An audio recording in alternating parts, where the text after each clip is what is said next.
Yo, c'est Vega et bienvenue pour la review du chapitre 4 de Boruto To Blue Vortex. Ensuite, n'hésitez pas à liker parce que la dernière review a fait pas mal de likes, 42 likes, c'est beaucoup. Je crois que c'est ma première review qui a fait autant de likes. Et à vous abonner pour pas manquer les prochaines actualités sur Boruto et Naruto, puisqu'il y a eu Naruto Ninja Storm Collection Action qui vient de sortir.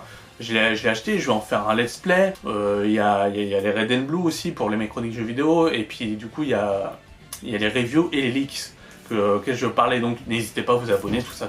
Chapitre 4 qui est supérieur aux 3 chapitres, je dois bien l'admettre. Un chapitre que j'ai pas vu passer. Soit il manquait des pages, ou soit il était vachement court ce chapitre-là. Je sais pas. C'est une impression que j'ai, mais en tout cas, c'est un chapitre beaucoup plus intéressant. On commence à comprendre les enjeux de To Blue Vortex. Tu me diras après un tome, puisque c'est la fin du tome 1, il était temps, parce que sinon, genre au début, quand j'ai vu juste le leak de la dernière page, j'en ai pas parlé, hein, mais quand j'ai vu le leak de la dernière page, j'ai fait « Oh putain, ça va être nul, ça va être à chier, pourquoi ?»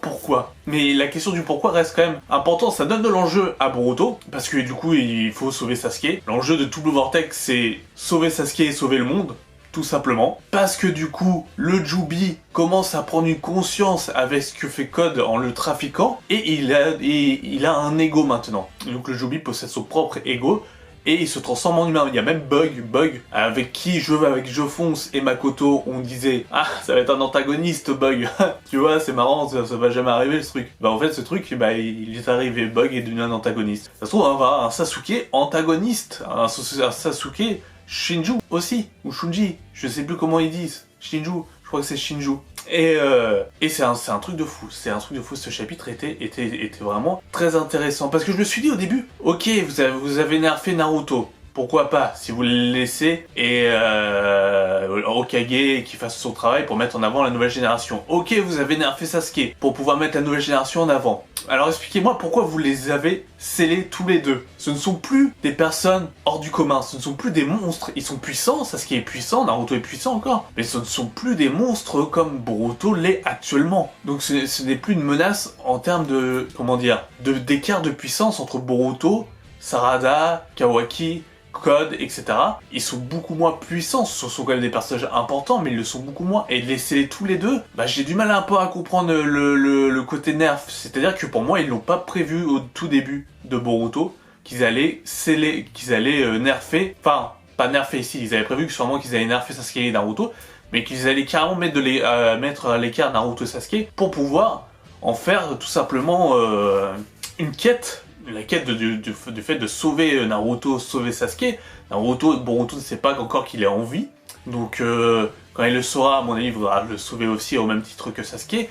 Et c'est tout l'enjeu de To Blue Vortex, c'est-à-dire de sauver l'ancienne génération grâce à la nouvelle, ce qui est en soi intéressant, et pas vraiment abordé dans Naruto, puisque dans Naruto, on s'occupe plus de la nouvelle génération, en disant c'est elle l'avenir, que là on va dire que l'avenir du village repose entre guillemets sur la nouvelle et l'ancienne génération. Par contre, le seul personnage qui vient de l'ancienne génération qui est saucé à mort, c'est Shikamaru. Ça c'est un fait accompli. Shikamaru, je sais pas, Kishimoto a un kiff sur Shikamaru. Moi je pensais qu'il aimait vraiment Sasuke, et que Sasuke allait peut-être prendre la place de Shikamaru il y a quelques mois, Bah oui, maintenant qu'il y a quelques mois avant qu'il déserte le village de Konoha. Mais non, clairement c'est Shikamaru. Shikamaru c'est devenu le nouveau chouchou de Kishimoto, c'est le seul à être encore actif. Je veux dire, il n'y a pas de Kakashi, il n'y a pas de Tsunade, Non, c'est Shikamaru. Pourquoi on arrive à Shikamaru, je ne sais pas. Et ce n'est pas expliqué, et c'est ce qui manque vraiment à Boruto, c'est de l'explication de ce qui se passe. Je veux dire, merde, vous avez eu une autoroute entière pour faire 1 tome, 2 tomes, 3 tomes, comme vous voulez, pour parler des conséquences de la mort, même s'il n'est pas mort, de Naruto. Vous aviez une autoroute complète pour parler des conséquences de la mort de Naruto sur Sakura, sur tout le village, sur comment ça se répercute sur les 5 villages, sur le plan géopolitique, etc. Vous avez un truc de fou, et en fait vous cloisonnez l'histoire sur quelques personnages, alors que vous pouvez mettre un contexte de dingue et donner une ampleur mondiale à l'événement qui était la mort de Naruto. Parce que ce n'est pas rien Naruto. Regarde, on s'est fait taper 72 tomes pour qu'il devienne Hokage, pour qu'il meure que 10 tomes plus tard dans Boruto, et que ça n'ait aucune conséquence. Là c'est le cas, hein. Je veux dire, Shikamaru a pris son poste, on dirait que c'est une passation de pouvoir et que le village va s'en est vite remis en fait de la mort de Naruto. Est-ce que c'est le cas? Et encore, je sais pas, il n'y a pas que ça. Il y a eu la désertion de Sasuke, Sasuke a sauvé Boruto, donc il est prévu comme étant un ennemi. Quand Shikamaru et Kawaki disent ouais mais Boruto il parle à quelqu'un, bah il aurait pu très bien parler à Sasuke vu que Sasuke l'a aidé à s'enfuir. Pourquoi ça vous choque? Vous êtes au courant que Sasuke c'est un arbre? Je pense pas, hein. Je pense pas que vous êtes au courant que Sasuke soit un arbre. Et ça, bah c'est un peu n'importe quoi parce que oui il pourrait parler à Sasuke, il parle à Kashin Kojin. Bon, au moins c'est le retour de Kashin Kojin.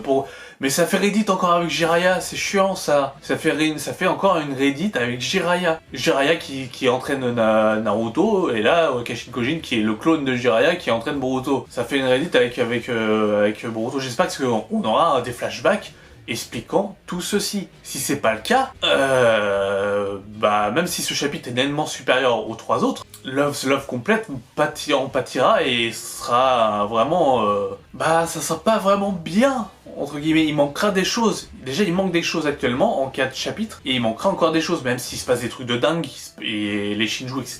qui sont là, c'est intéressant. Le fait que la nouvelle technique de Boruto Zuiko est aussi intéressante et qu'il l'a désactivée sur Code, et qu'il veut se combattre avec Code en disant bah voilà tu vois c'est un peu la merde etc. et que Code préfère se barrer, c'est intéressant. C'est intéressant, et aussi qu'il utilise la technique de son grand-père, qui est sûrement Kashin Kojin lui a appris, ou que Sasuke lui a appris, c'est aussi très intéressant. Il y a pas mal de choses intéressantes, mais encore une fois, le contexte n'est pas là. Encore une fois, le contexte n'est pas là, et quand il n'y a pas de contexte, bah c'est un peu chiant, parce que du coup, on a 2 pontes de Konoha qui sont portés enfin, un qui est mort, hein, et l'autre qui a déserté avec Boruto, avec l'ennemi juré numéro 1, bah alors, voilà, c'est comme Shikamaru qui dit, ou comme Sarada qui dit, oui mais Boruto, il veut tuer Code, donc on devrait l'aider. Mais Boruto, je te rappelle que, bon, toi tu sais, elle est pas affectée par l'omnipotence, mais je veux dire, tu dis ça devant Shikamaru, il dit Boruto, il a tué Naruto. C'est un ennemi autant important que Code, voire même plus peut-être important que Code, puisqu'il a tué Naruto.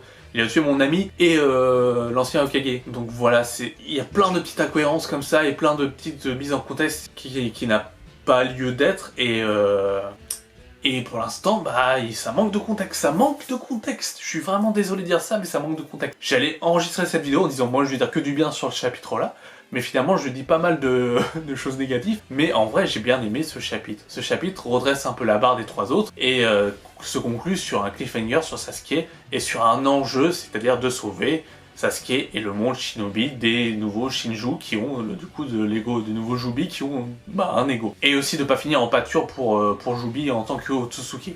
C'est intéressant à voir comment ça va être adapté le tome 2. En soi c'est un bon chapitre, mais je le redis quand même, mais il manque le contexte. Et sans contexte, bah, je suis désolé si la qualité de la vidéo est floue, mais je suis vraiment désolé. C'est comme Boruto, bah c'est voilà. Mais voilà, il manque le contexte, et c'est quelque chose de très très dommage. Mais où est le contexte? C'est peut-être le titre de la vidéo, ça sera peut-être le titre de la vidéo, mais où est le contexte? N'hésitez pas à commenter, parce que je réponds à tous les commentaires. Sachez-le. Donc même si vous n'êtes pas d'accord avec moi, ou même si vous avez un avis différent, j'y répondrai. C'est même intéressant de débattre sur Boruto, je suis ouvert au débat. On est là pour parler d'une œuvre, etc. Donc c'est plutôt cool d'en parler tous ensemble. Donc voilà, c'était la fin de cette review du chapitre 4 de Boruto.